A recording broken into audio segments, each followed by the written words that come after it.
Countdown has started. Get your hype ready, guys. Predictions in the chat. Who do you think's going to take it, CatZ or Iaguz? I'm feeling the guys on this one. I am too, but if CatZ plays like he did in the last game... Good map for him too, actually. Winner goes up against QXC. Wow. Wow. There's some Imber amounts of love for Zeph in the chat.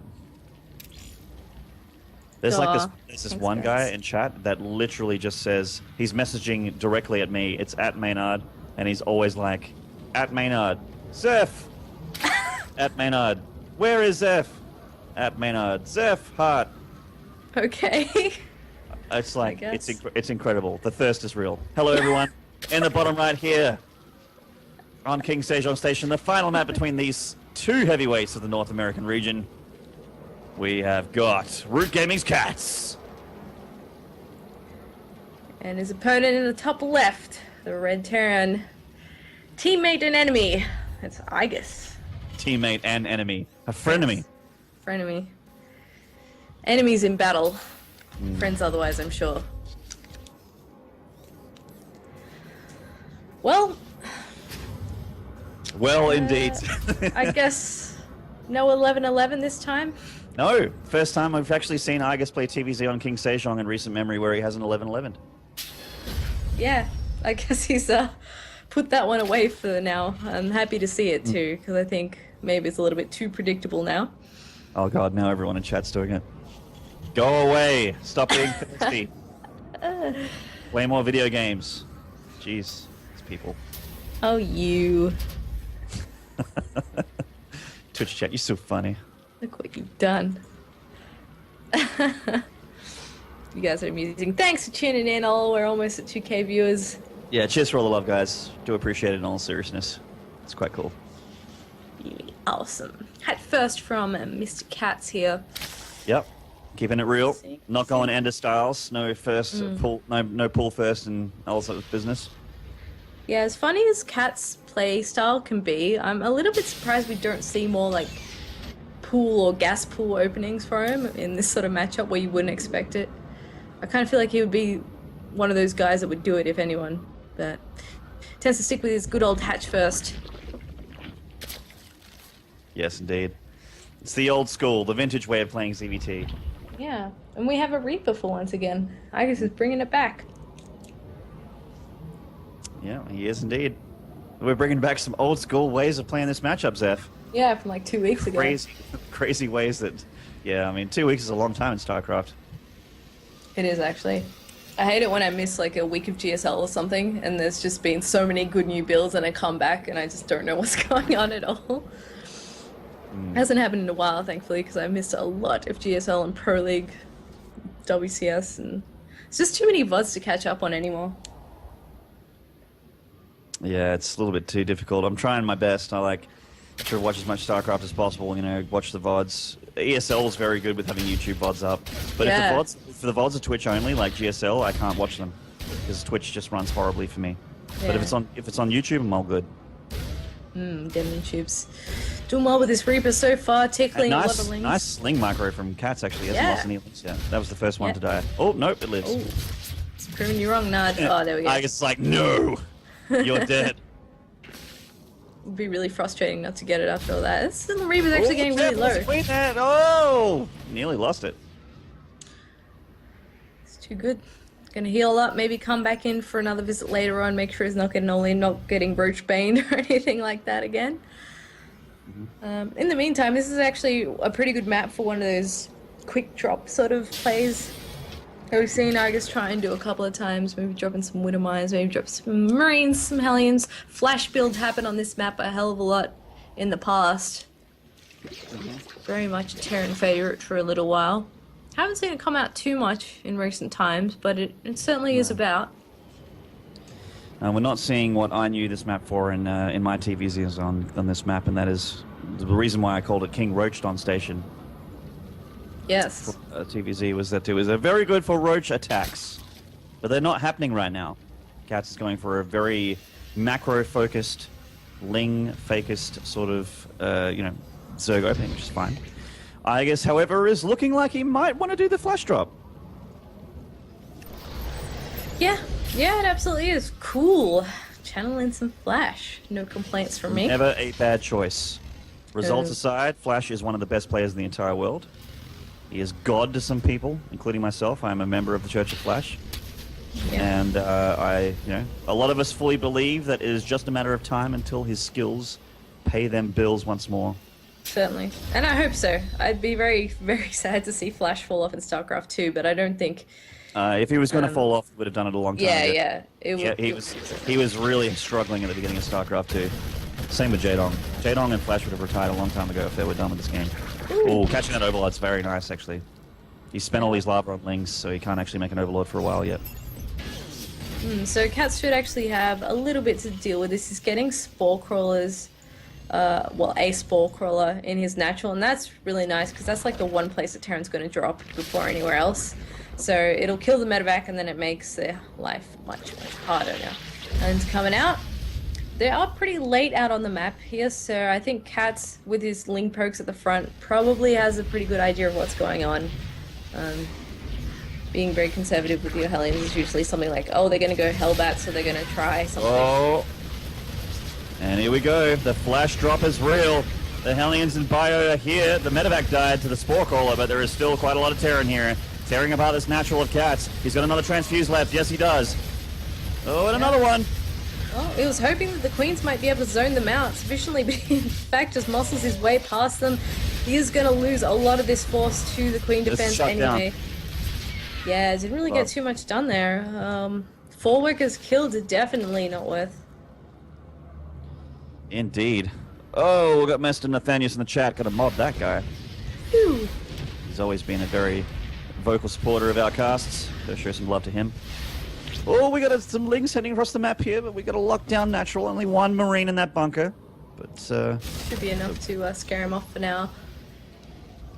Got the Spire coming up for CatZ. That's probably the next scariest thing for Iaguz. He needs to prepare accordingly. Make sure he has a couple of turrets ready for that. He does, of course, have the engineering bay with the +1 attack coming. No +1 armor as yet. This Viking being very annoying for CatZ right now. Yeah, it's got 3 kills. It's pretty good. Yeah. 300 minerals worth that CatZ didn't want to put into Overlords, that's for sure.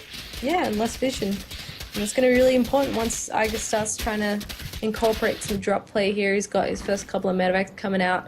His production's really getting underway. A lot of add-ons finishing off, plus another 3 racks. And once he gets into the swing of things, we'll no doubt be seeing his trademark biomine push. Yep. 3 CC parades. Iaguz is bread and butter. He's won so much money doing this. Yeah, it certainly has. Why would... Go ahead, sorry. I was just saying, why would he stop?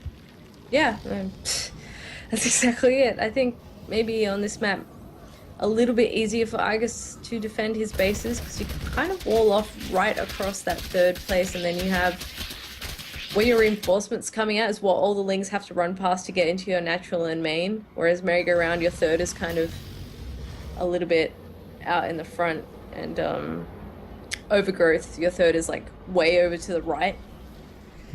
So maybe it'll give him a little bit of an easier time defending against CatZ's sort of multi-pronged attack. Oh, on the mutas. Team of 4 turret, yeah. It's a bit weird that the turret's not here already, but the mutas are hitting after all, and all loses 1 to the Marines there. Yeah. Whoa, CatZ. Okay, he's going for the individual micro, but this is an aggressive gentleman. Oh man, that wasn't very worth it.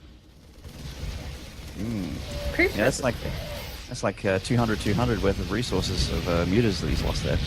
Make that 300. Oh, the Marines want to catch it. CatZ is on the ball though. Micros it back. Yeah. Taking the 4th base over to the right-hand side of the map is CatZ. Quite like that decision. But yeah, I guess it's going to be coming in looking for the place to push. Is it going to be the 3rd? Is it going to be hooking back around and going for the 4th? We'll have to see. But he's already begun the rally. He has indeed. Actually, the rally isn't set to his army right now. They're actually set between the natural and the 3rd. I actually don't mind that decision for the moment, to be honest. Just while... Yeah. Well, he doesn't actually know what CatZ has back at home yet. He hasn't really been on this side of the map since his Viking got deep. Yeah, this push isn't too bad anyway. It's got Hellbats with it because he's kept some of the Hellions alive. His 2-2 has just started, so he will actually be ahead on upgrades, whereas CatZ previously has been a little bit ahead of Iaguz. Yeah. And he's found the 4th base. Okay, so this is going to be his choice for attack. How much does CatZ actually have out on the ground right now? Well, quite not as much as Iaguz. He has a lot of banelings, no speed, yeah, and the splits are quite good from Iaguz, and CatZ is in a lot of trouble.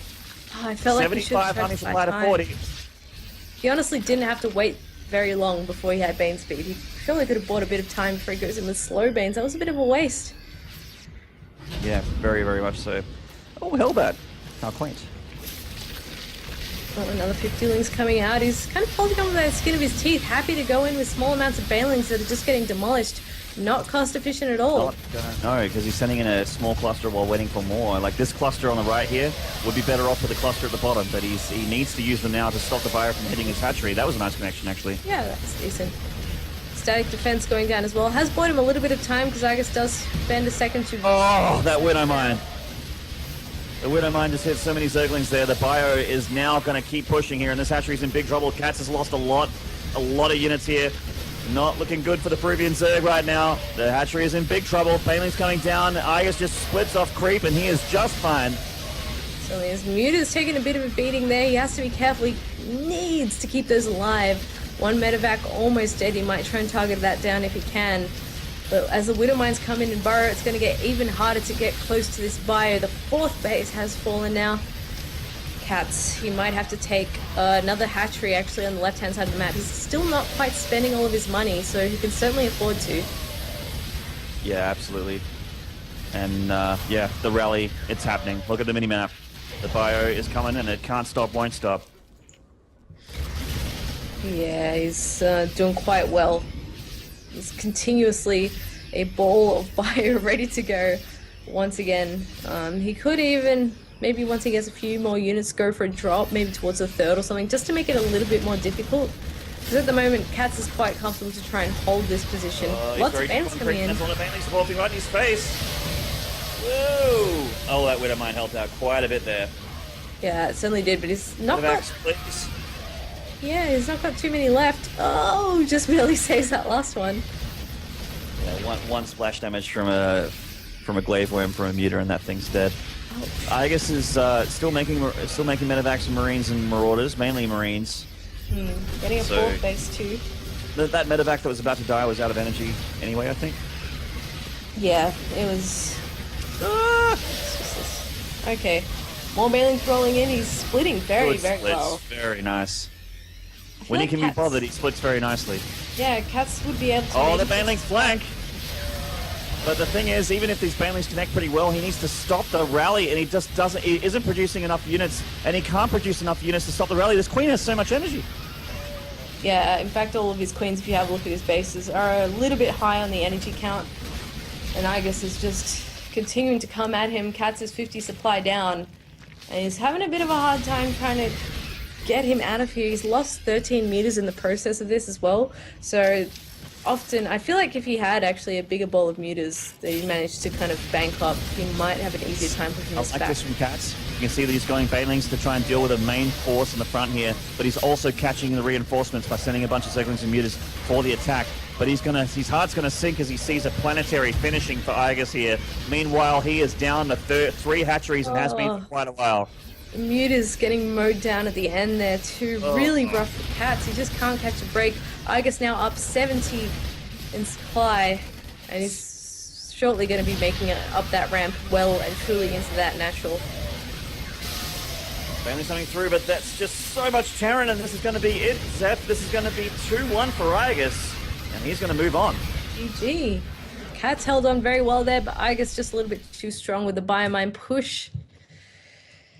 And we'll probably be going into Iaguz vs QXC, I suppose. Yeah, the first TVT of the day.